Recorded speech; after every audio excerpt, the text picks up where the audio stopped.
우리 기도드리겠습니다. 하나님,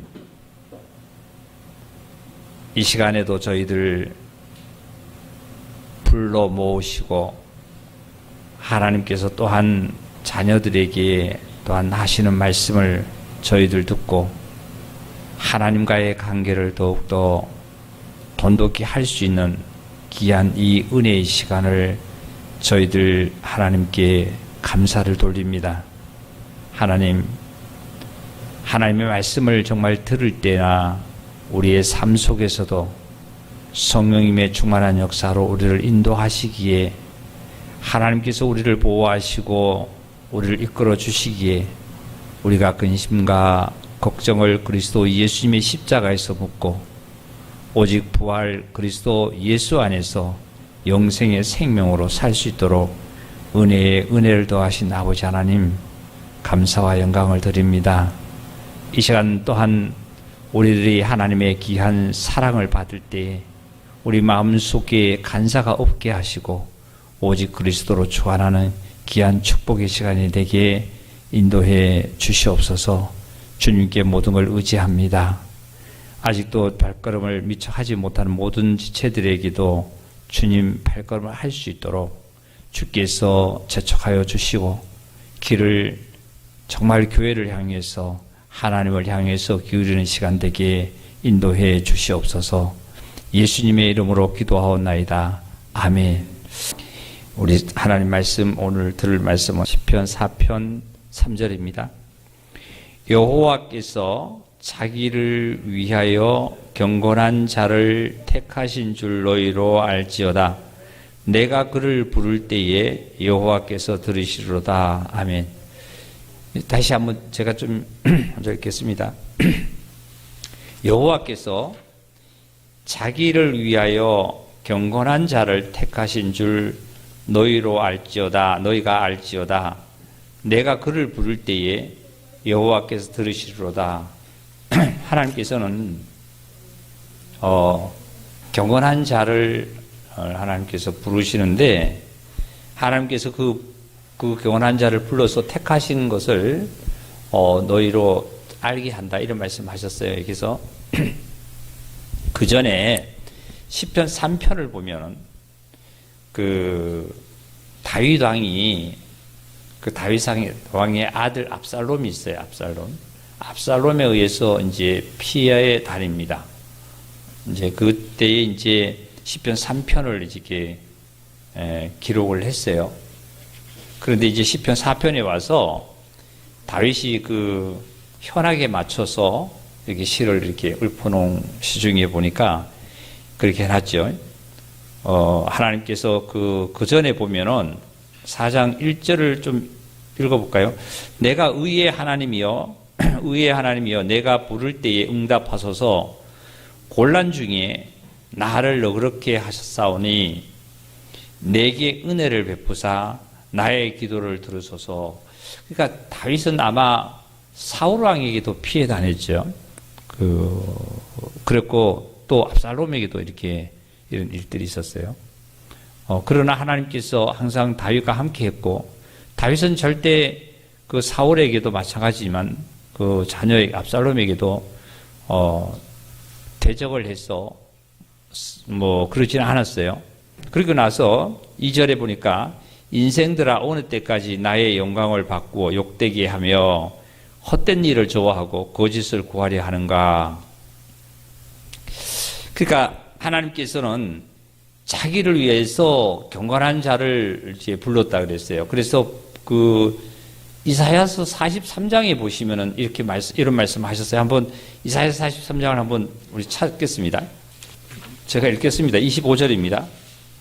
하나님께서 이런 말씀 하셨어요. 나 곧 나는 그랬어요. 요 하나님께서는 나 곧 나는, 나 자신은 나를 위해서, 하나님 자신을 위하여 너희 죄, 우리의 죄를 도말하는 자니 내 죄를 기억하지 아니하리라, 이런 말씀하셨어요. 너희 죄를 다시 기억지 않는다 하고 이런 말씀하셨어요. 그러니까 하나님께서는 당신의 나라를 이루시기 위해서, 하나님의 나라를 이루시기 위해서 하나님 자신이 나를 택해서 내 죄를, 당신 스스로가 죄를 없이 하시고 당신 나라를 이루어 가신다는 사실을 우리는 압니다. 그리고 다시 시편 4편으로 한번 돌아가 봅시다. 이렇게 말씀하셨죠. 자기를 위해 경건한 자를 택하신 줄을 너희로 알게 하리라. 그리고 하신 말씀이 내가 그를 부를 때에 여호와께서 들으셨다, 이렇게 말씀하셨어요. 그러니까 자기를 위해서, 하나님께서 스스로 자기를 위해서 정말 경건한 자를 불렀는데, 실제로 그런 경건한 자가 어떤 자냐 하면은, 제가 이 말씀을 오늘 택한 이유는요, 하나님께서 요즘 교회에 일어나는 일들을 보면, 말씀은 많은 영혼들이 말씀은 듣습니다. 말씀은 많이 듣는데, 듣고 나서 그 감사를 한다고 하지만 실질적으로 그 열매가 이제 하나님 안에서 맺혀지기까지가 이제 긴 시간에 이제 걸리겠죠. 여러 가지가 이제 걸리겠지만, 그러다가 제가 그 기도 중에 사도행전 10장에서 주님께서 이런 말씀을 저에게 하셨어요. 사도행전 10장 한번 펴볼까요? 가이사라에 누가 있냐면은 고넬료라 하는 사람이 있으니 그랬죠. 고넬료라 하는 사람이 있으니 이달리아 부데라 하는 군대의 백부장이라, 이런 말씀하셨어요. 근데 가이사라 하는 지역에 사람이 있으니 이달리아 부데라 하는 군대의 백부장, 그러니까 군인은 100명을 거느리고 있는, 부하를 거느리고 있는 백부장이라 그랬어요.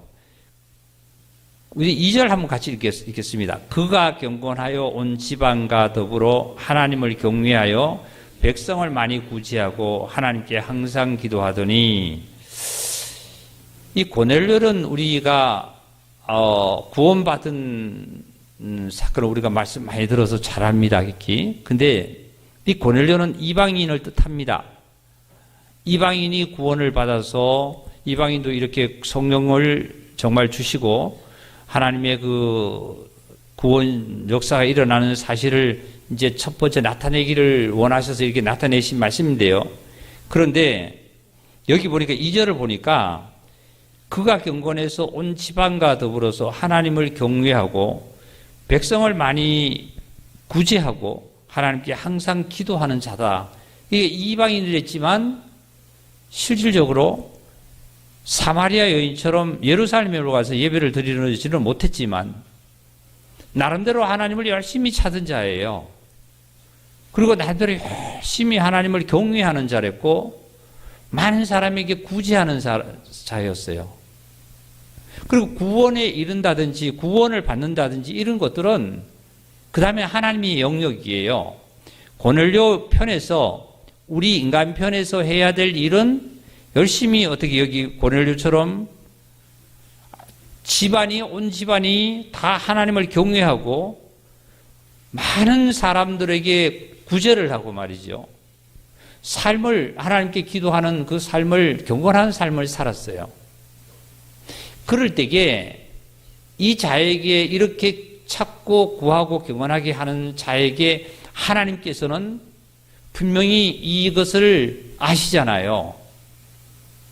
그래서 이 고넬료에게 어떻게 나타났냐 보면 보세요. 3절입니다. 하루는 제9시쯤 되어 한상 중에 밝히 봄에 하나님의 사자가 들어와 이르되 고넬료야 하니 고넬료가 주목하여 두려워 이르되 주여 무슨 일입니까? 천사가 이르되. 자, 여기 보니까 하루는 제9시쯤 되어서 오후 3시쯤 됩니다.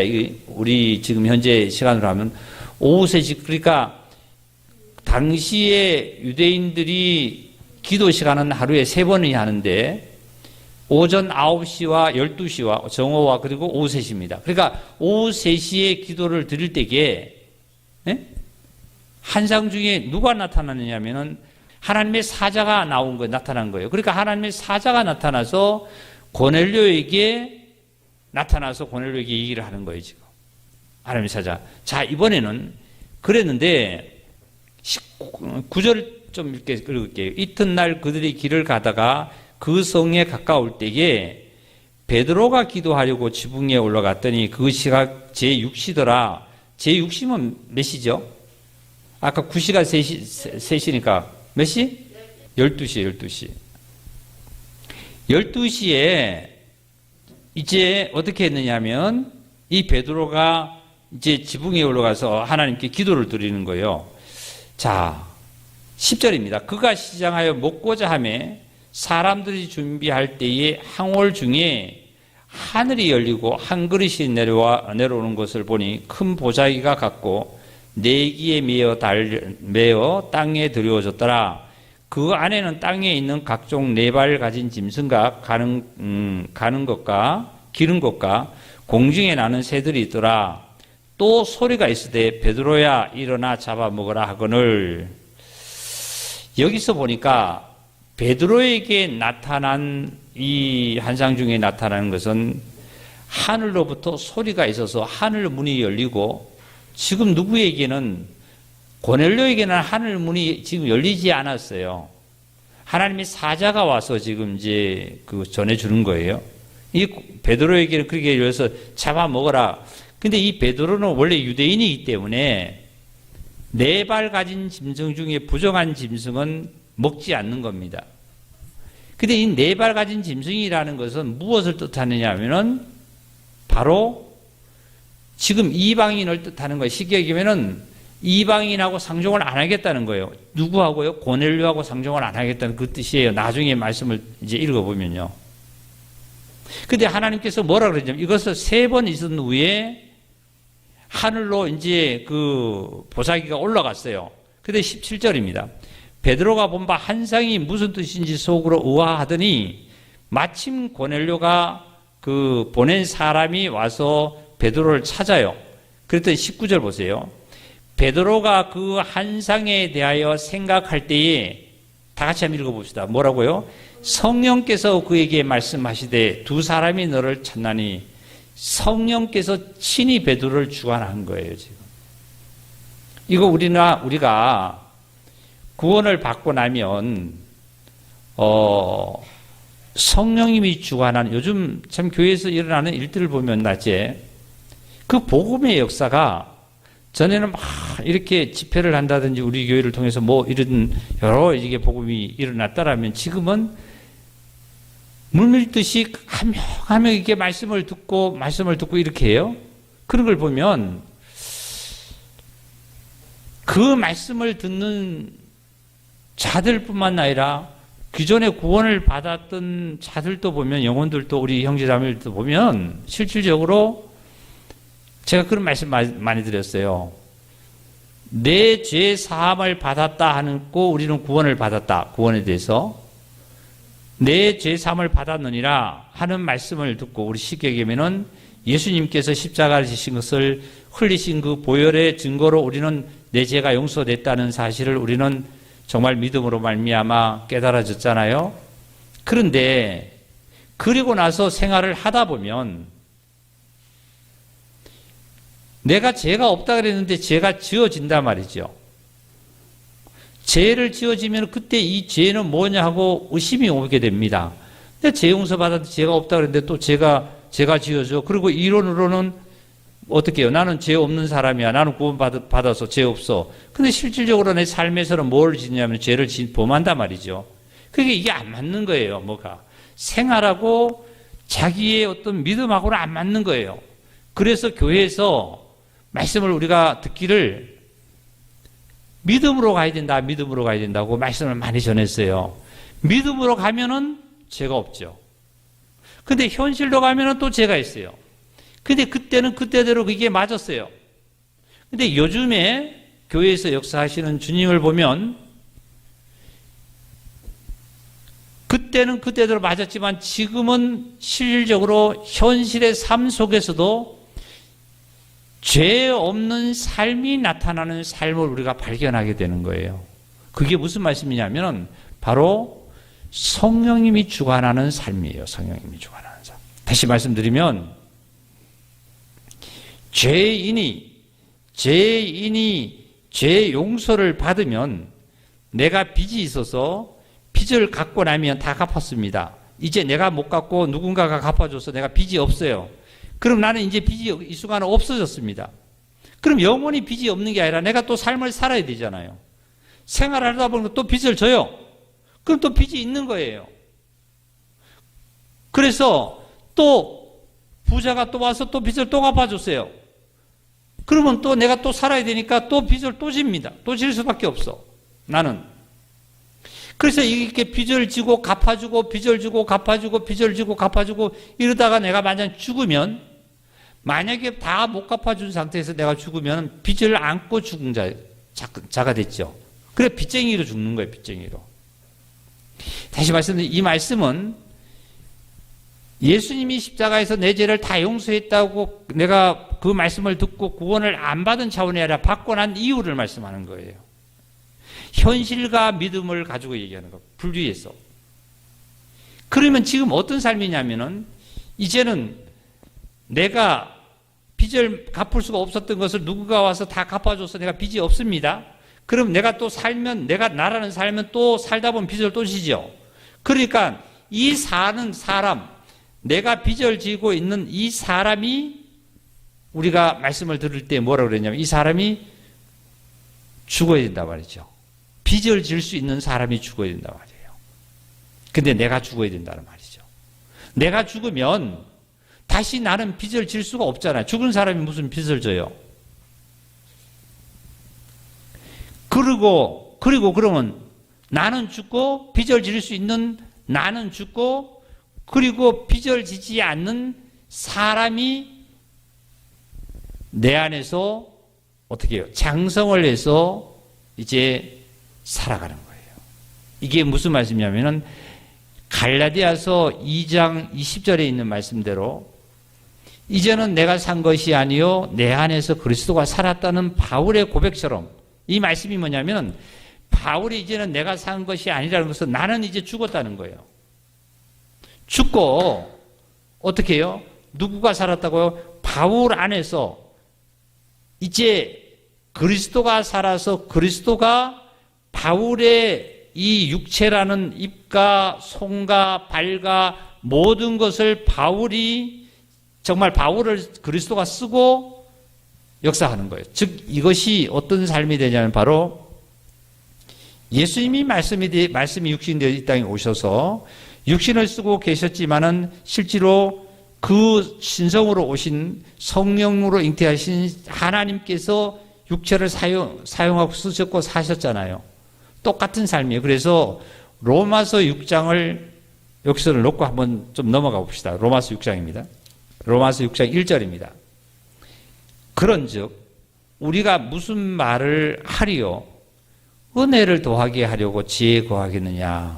그런즉 그러니까 앞에 그 5장까지 로마서 5장까지 있었던 말을 이어서 그런즉 우리가 무슨 말을 하리요? 은혜를 더하게 하려고 지혜 거하겠느냐? 그 다음에 우리 다 같이 읽어봅시다. 2절 시작. 그럴 수 없느니라. 죄에 대해서 죄에 져서 내가 어떻게 되다고요? 죽었다는 거예요. 죽었다는 거. 죽은 우리가 어찌 그 가운데 더 살려? 이런 말씀했어요. 죄에 대해서 죽었단 말이에요. 죄에 대해서. 그래서 예수님이 십자가를 지실 때에 첫사람 아담을 확실하게 거기에서 끝을 내놓으신 거예요. 네? 마침표를 찍어 놓은 거예요. 첫사람 아담은 죄인이잖아요. 지난 우리 주일날 말씀을 들을 때에 아담이 우리 후손 모두에게 저와 여러분에게까지 모두에게 아담의 지은 죄성을 죄 자체를 우리에게 전가를 시켜줬다 그랬죠. 아담의 한 사람의 범죄함으로 말미암아 많은 사람이 우리가 죄인이 됐잖아요. 그죠? 그런데 이제는 우리의 모든 사람의 가지고 있는 우리 모든 사람의 죄를 우리가 누구에게 전가를 했냐면 다시 예수님에게로 전가했잖아요. 그러니까 나는 이제 죄가 없죠. 그리고 나서 하나님의 의라는 의가 저와 여러분에게 전가가 됐어요. 그러니까 하나님께서 나를 부를 때 이제 당신의 아들이라 말이지. 하나님의 아들이다. 내 아들이다 말이지. 내가 기뻐하는 자다 하는 예수님을 두고 하신 말씀이 바로 우리가 예수 생명을 받았기 때문에 하나님의 아들이라 칭의를 얻었어요. 내가 하나님으로부터 내가 의롭다 함을 칭의를 얻을 수 있는 것이 내 공로가 아니라 바로 예수 그리스도의 공로로 말미암아 우리는 칭의를 얻었어요. 이제 그러면 이 로마서의 이 6장에 있는 말씀대로 보니까 이제 죄인이 죽었다라면 죄가 나를 주관하지 못한다는 거예요. 그래서 바울이 이제는 내가 산 것이 아니라 내 안에 그리스도가 살았다. 그래서 내가 먹는 것도 잠자는 것도 일하는 것도 일어나는 것도 모든 것이 주를 위해서 한다 말이죠. 주를 위해서. 그래서 뭐라고 반문을 할 수 있냐면은 그러면 사도 바울한테나 목사한테 지금 그럼 목사님 지금 오늘 또 살아있는 목사님은 그러면 죽었다는데 왜 살아있습니까? 그러거든. 제가 이 육체 가운데 사는 것은 육체를 입고 사는 것은 오늘 또 밥을 먹고 옷을 입고 이 시간에 공간에 또 매여서 이렇게 우리 하나님 말씀을 듣는 이유는 바로 나를 사랑해서 자기의 몸을 예수님이 십자가에 자기의 몸을 십자가에 버린 그 나를 사랑함으로 버리신 그 십자가의 사랑을 믿는 믿음 안에서 살 수 있도록 우리가 육체 가운데 지금 하나님이 두신 거예요. 굉장히 이게 말씀이 참 영적인 말씀이 깊은 말씀인데요. 이 말씀을 귀로 못 알아듣다기보다도 우리가 생활 속에서 죽었다는데 뭐가 죽었다는 거야? 보세요. 아침에 눈을 떴어요. 눈을 떴는데 내 생각 속에 오늘 할 일에 대해서 일을 하다 보면 막 짜증이 나요. 그럼 과연 내가 죽었다고 표현을 할 수 있을까요? 이 참 이제 신앙을 하다 보면 그래요. 말하는 말의 투라든지 행동의 모든 것에서 과연 죽었다는데 그리고 나고 막 짜증이 나고 내 입술로도 할 얘기 아닌 어떤 만약에 쌍말도 한다든지 어떤 언어를 표현을 했어요. 화를 막 냈어요. 그리고 놓고 나서 나는 구원받은 자야. 난 죄 없어. 이미 죄를 5년 전에 10년 전에 구원받아서 죄 없어. 과연 이렇게 우리가 할 수 있는 그리스도인이겠느냐. 전에는 참 우리가 그럴 때가 많았어요. 교회를 와서 형제와 자매와 같이 교제를 하고 말씀을 들을 때는 죄 없는 것 같아요. 근데 딱 말씀을 듣고 나가는 순간에 집에 가면은 가족으로 말미암아 자기 자신으로 말미암아 일로 말미암아 이웃으로 말미암아 죄성이 나에게서 그것이 나를 통해서 몸을 통해서 행동을 해서 나타나는 것은 이거는 어떻게 된 거냐 이거죠. 이것 때문에 저와 여러분들이 엄청이 지금까지 신앙으로 갈등을 하실 줄 믿습니다. 이런 문제가 실제로 생활 가운데서 해결해 나가는 삶이 되어야 되는데 이게 안 되다 보니까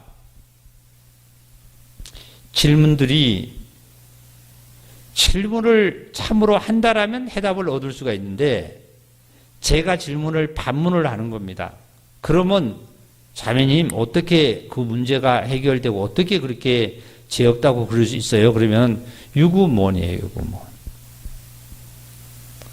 이걸 지식적으로 목사처럼 성경을 많이 알아서 지식적으로 풀어진다는 것은 아니에요.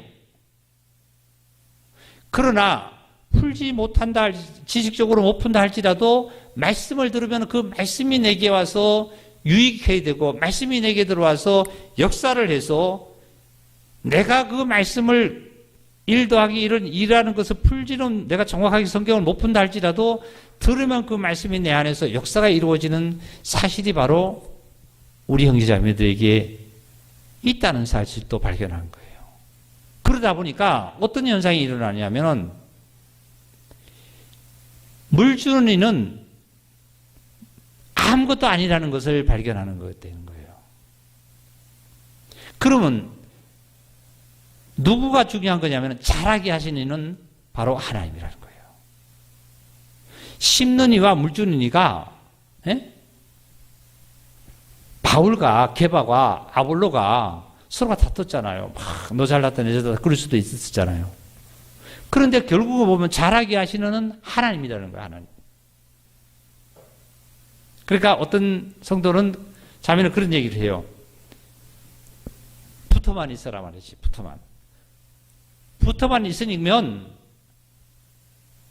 언젠가는 열매가 나오더라. 그 말씀이 맞지요. 붙어만 있어라 말이에요. 붙어만 있어라.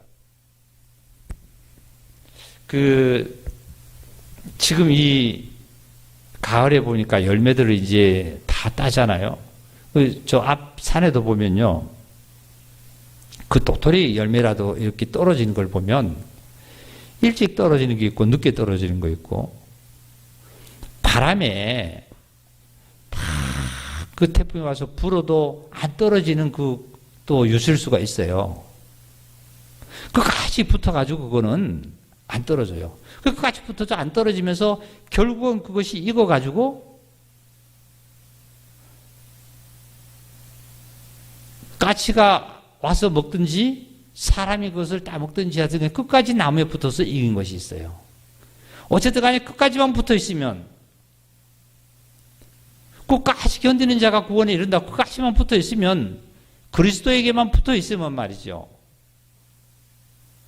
읽는다는 말씀은 사실이에요. 그런데 제가 그래서 이런 말씀을 드렸습니다. 붙어 있는 거 성산 침례교라는 이 교회 안에 내가 소속이 되어 있다는 것으로 만족하지 마시고 이 교회 안에 소속이 되어 있다는 것을 만족하지 이 교회 안에 주님이 계셔서 주님이 내 안에 계시고 내가 또 주님 안에 있어서 내가 주님 안에 정확하게 붙어서 한 형제 자매로 말미암아 하나가 연합된 사실 속에 내가 삶을 살아갈 때에 붙어 있는 거로 생각하시기를 바랍니다. 그렇지 않고 교회의 이름이 성산교회 나는 성산교회 나가 그런데 몸은 나가는데 실질적으로 마음은 바깥에 있다라면 이거는 붙어 있는 거 아니잖아요. 그런데 중요한 것은요. 열매를 맺는다라면 그 가지에 붙어 있는 열매가 없는 열매가 하나도 없어요. 우리 형제 자매님들이 한 명 한 명을 보면 누구를 전부 다 보면 다 구원의 열매를 맺어서 그 신앙으로 말미암아 살아가고자 하는 형제 자매들을 보니까 한 명도 그 나무의 가지에 안 붙어서 열매가 된 영혼은 한 명도 없더라고요.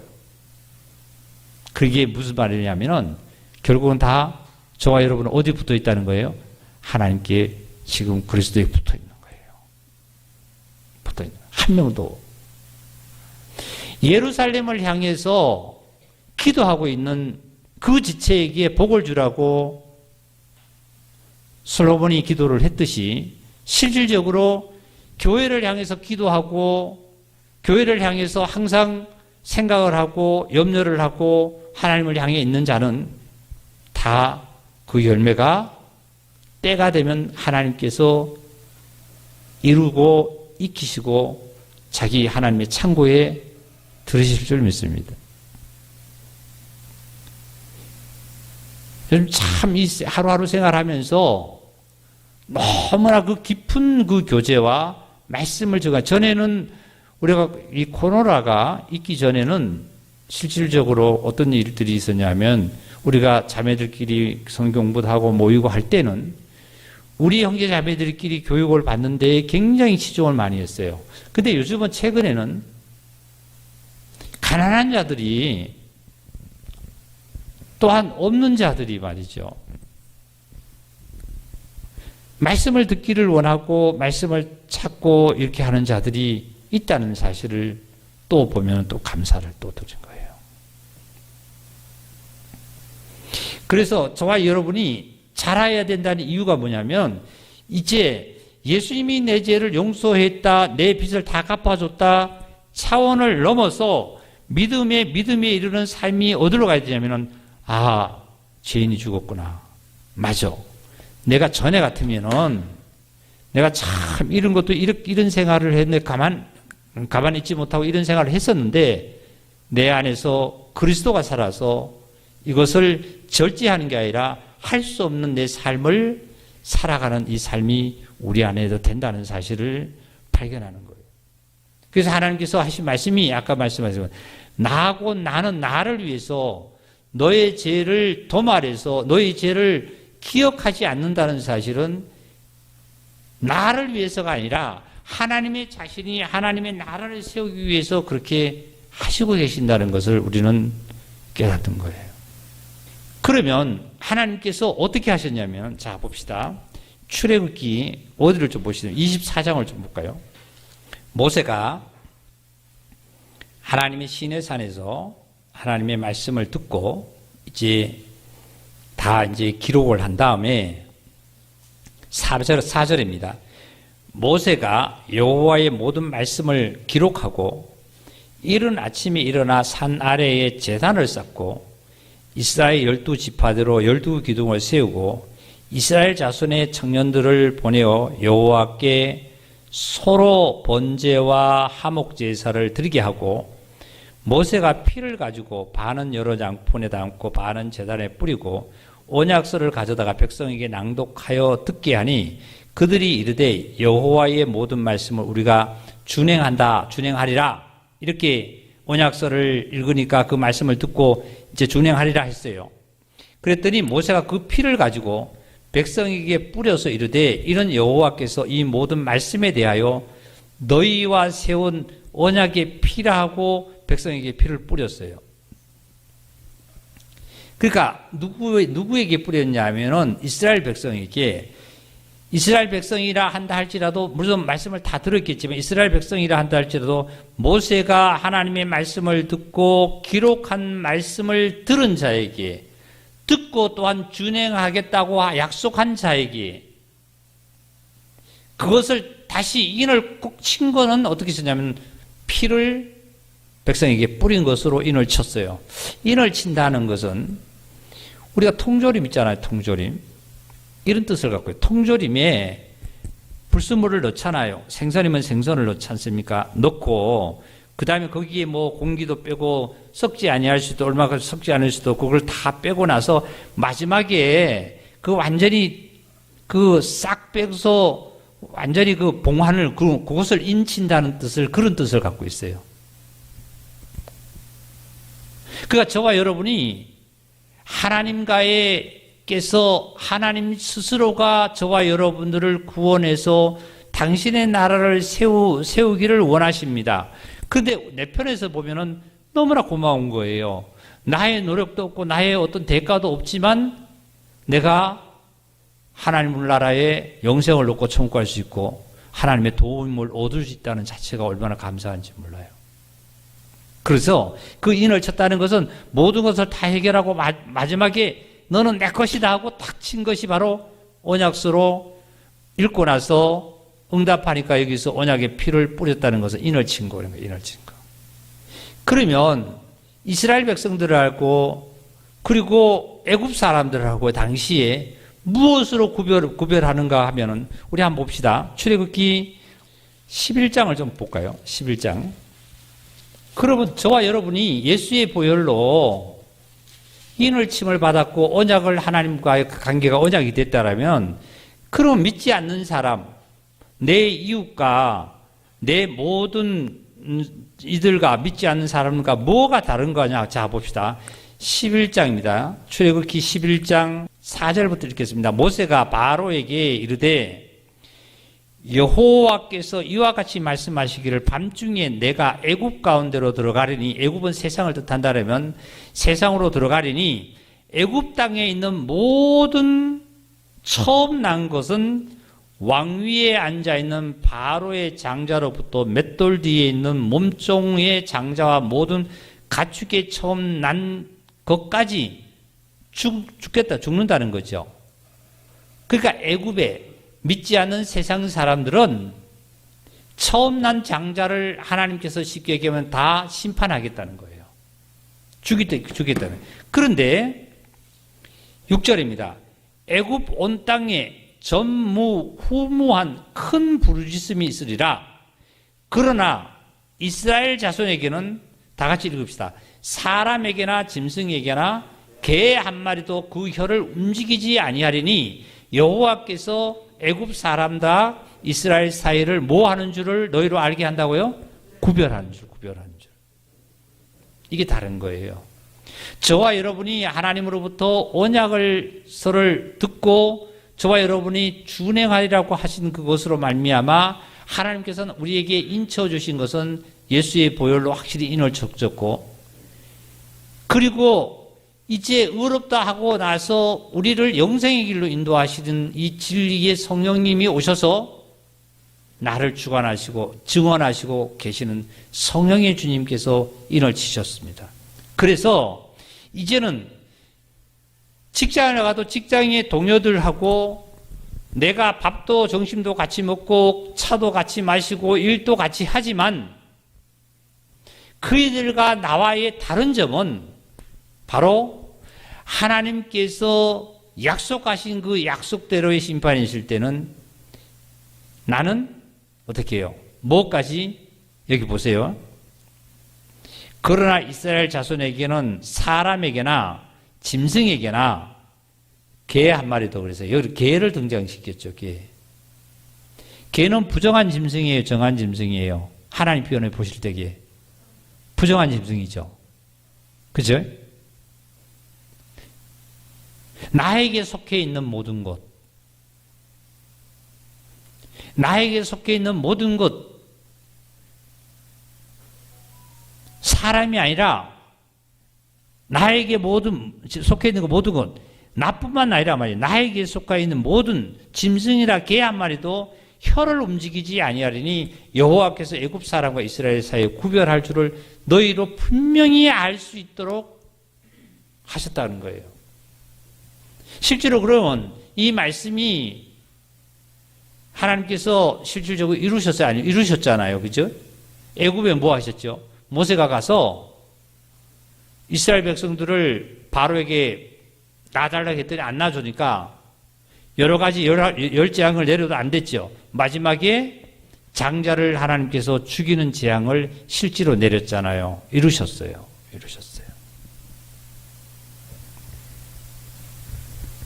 이렇게 저와 여러분을 하나님으로 말미암아 이렇게 보호를 받고 확실하게 오늘까지 왔고 앞으로도 그렇게 갈 거예요.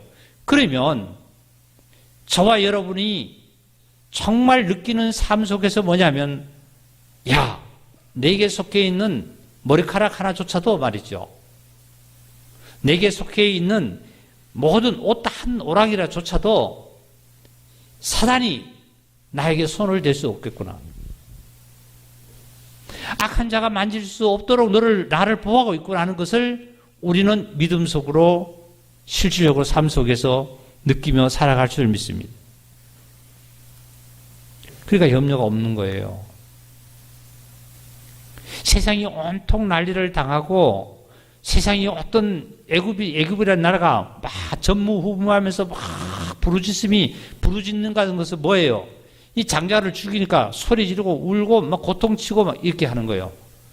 이따 할지라도 하나님께서 보호하시고 계시다는 사실을 우리는 깨닫는 거예요. 감사한 거예요. 얼마나 감사해요. 구약에 그래서 이제 시간 관계로 지금 마지막 좀 정리할게요. 시편 4편에 이런 말씀을 했죠. 마지막에 보니까 여호와께서 자기를 위하여 경건한 자를 택하신 줄을 너희로 알게. 택하신 자를 우리가 하나님의 자녀로 택하신 줄을 어떻게 아냐면 아까 애굽 사람과 이스라엘을 이렇게 구분해 준다는 사실을 우리는 분명히 압니다. 택한 줄을 너희로 너희로 알지어다. 내가 그를 부를 때에 여호와께서 들으시더라. 내가 그를 부를 때에 하나님께서 내가 그를 부를 때에 하나님을 부를 때에 하나님께서는 나를 들어서 내게 응답을 해 주신다는 말씀이에요. 그리고 제사로 시편에 말씀하셨잖아요. 50편에 말씀했나요?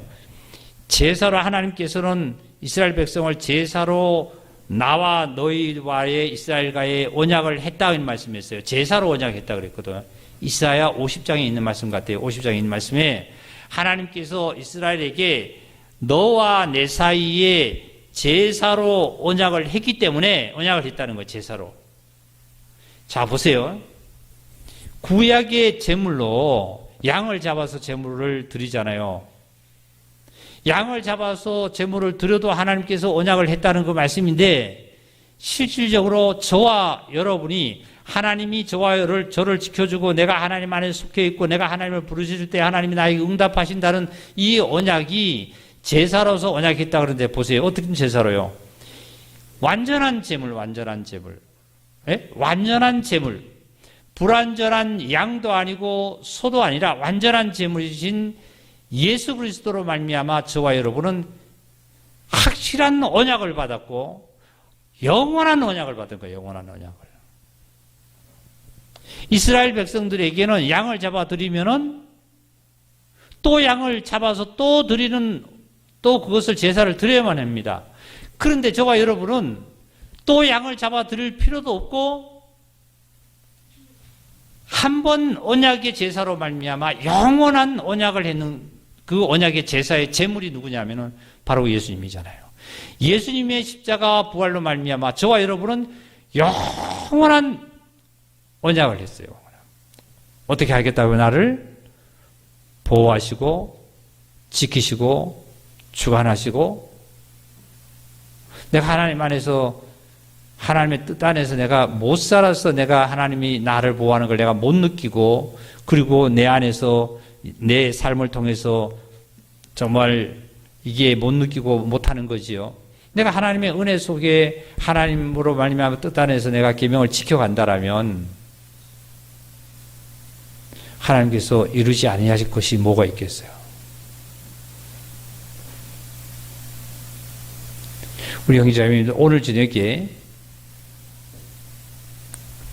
말씀이 한 말씀 한 말씀을 내가 집에 가서 기억을 하시면서 성경 읽었던 말씀을 다시 찾으면서 내가 구원받은 것을 다시 한번 생각하시면서 구원받고 내가 오면서 지금까지 오면서 내가 하나님 앞에 은혜 속에 있었다는 사실을 기억하시면 다시 한번 하나님께 기도하고 감사를 돌리면 그 감사가 여러분 안에서 정말 100배로 이렇게 크게 삶 속에서 일어날 거예요. 그것도 실질적으로 생활 속에서 느껴질 겁니다.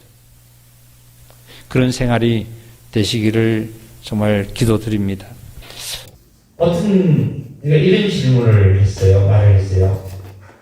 목사님, 감사가 있어야 감사를 하지 않습니까? 이런 뜻이죠, 이제. 다시 말씀드린 표현을 제가 그 액면 그대로 제가 한번 표현을 해볼게요. 감사 헌금은 감사가 있어야 하지 않습니까? 그러니까 감사 헌금이니까 감사가 있어야 감사를 헌금을 하지 않습니까? 이 말씀이가 틀려요. 우리 형제자매들 맞아 틀려요. 왜 또 틀리다고 그래요? 맞잖아요. 감사가 있어야 감사 헌금을 하지. 감사도 없는데 감사 헌금을 해요? 이런 이제 의문들이 나는 이렇게 성도들이 있어요. 있는데, 자, 보세요. 제가 이런 말씀을 드렸습니다. 보세요. 다 같이 한번 먼저 해봅시다. 범사에. 그 다음에 뭐죠? 다 같이 범사에. 뭐 하라고요? 범사에. 그 다음에 감사하라는 거죠. 맞아요? 그러니까 그러니까 이게 우리가 지금까지 구원을 받은 그리스도인 저와 여러분도 종교인처럼 참 하나님을 찾고 예수를 찾자면 이게 이제 하나님이 안 주셔서가 아니라 내가 못 찾아먹어서 그런 거 참 많아요. 보세요. 범사에 감사하라고 그러는 게 있어요. 범사에 감사하라. 쉬지 말고 기도하라. 네?